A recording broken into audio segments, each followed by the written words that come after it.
We have to begin with that historic breaking news in New York City. While you were at work today, former President Donald Trump pled not guilty, by the way, to 34 felony counts in a Manhattan courtroom. And those charges stem from hush money payments made to adult film star Stormy Daniels during the 2016 presidential campaign. But there was so much more.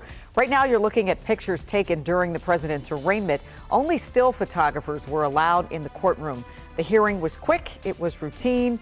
But there was certainly nothing routine about this historic moment in our nation's history. Today marks the first time a current or former president has faced criminal charges. Yeah, a lot of folks still watching to see how this is all going to play out. We begin our coverage tonight, though, in New York with Mike Valerio. He is live outside of the Manhattan Criminal Courthouse. And Mike is going to walk us through today's proceedings. Mike.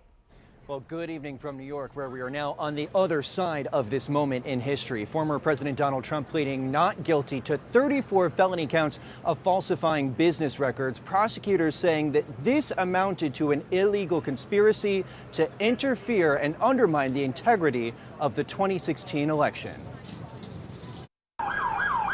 Former President Donald Trump walking into his historic arraignment on more than 30 charges related to business fraud. Tuesday's legal proceedings relatively short, but its impact on American history seismic, unprecedented. Trump is now the first ever former or sitting president to be criminally charged. The charges center on a 2016 hush money payment to adult film star Stormy Daniels, facilitated by his then personal lawyer and fixer, Michael Cohen, who was convicted for his role in that payment and testified to the New York grand jury against his former boss.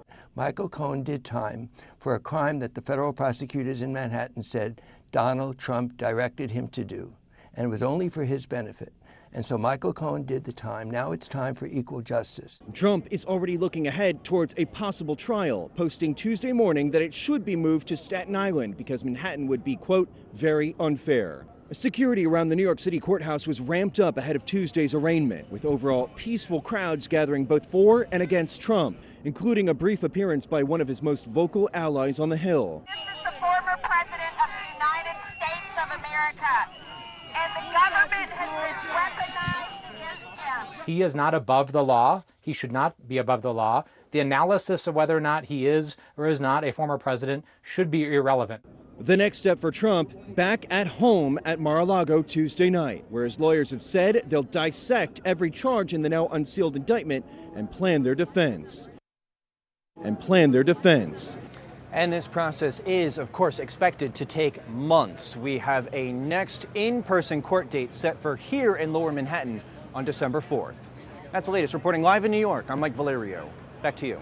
And we'll find out if the president will actually have to show up physically in court at some point a little bit later. But Mike, now that this indictment is unsealed, what do we know about these 34 charges?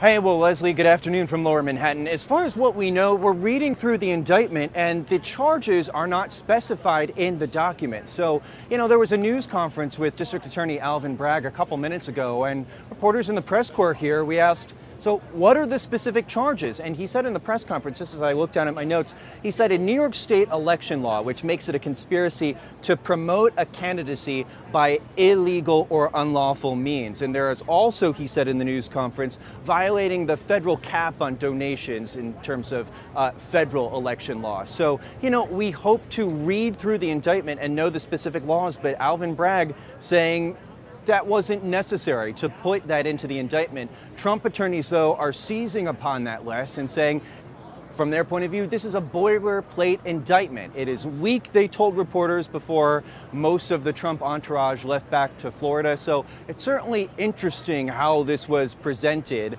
But I think that their strategy really here, from the DA's office in Lower Manhattan, is to say that this was not just a personal matter. What we've heard on right-wing cable news, or what we've heard from, these surrogates or Marjorie Greene, members of Congress who are allied with Donald Trump.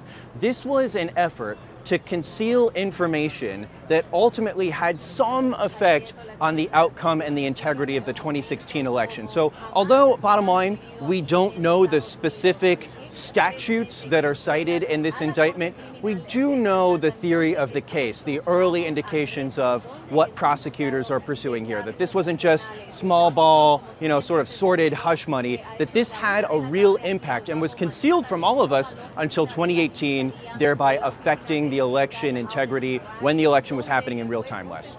I'm contrasting what we saw earlier today, Mike, when the former president was being brought to the courthouse, the large crowds, mostly peaceful on both sides, with what's happening behind you now. I suppose it looks like New York has gone back to doing New York.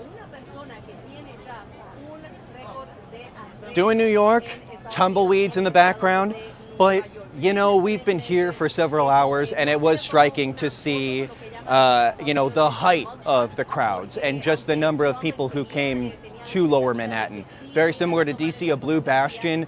But, Les, I'm standing with my producer, Norma, just over my left-hand shoulder maybe 3 hours ago, and we were talking with a man named Paul from northern New Jersey. He said he's an immigrant from Belarus, a supporter of President Trump, and saying he was with the president on January 6th, describing to us in detail going behind to the Senate terrace and saying it was awesome and saying that he would be with the president here in Manhattan no matter what. So I say that to just describe the whole cadre of people, from casual onlookers from NYU or Columbia, Pace University, taking in this moment in history, moms and dads, but also the hardcore supporters, even in blue Manhattan, who were here for President Trump. I thought that was astounding to engage in conversation with people who said, you know what, this is just another fight that President Trump is going to win. They're still calling President Trump, not saying former President Trump, correcting me when I said former President Trump. So again, New York is coming back to doing New York, but I think, Leslie, that New York has always been such a theater for our American democratic experiment. Just a couple blocks away is where George Washington was given the oath of office in 1789. This is a town forged by Alexander Hamilton, where Lincoln came to give a speech about the Republic before the Civil War. This city is now going to forge a new chapter in American history in ways I don't think we can predict yet. So we got a couple more months until the next hearing, December 4th. We're just getting started, Leslie. We sure are, and we'll have to wait to see if the former president will have anything to say later today. All right, Mike, thank you.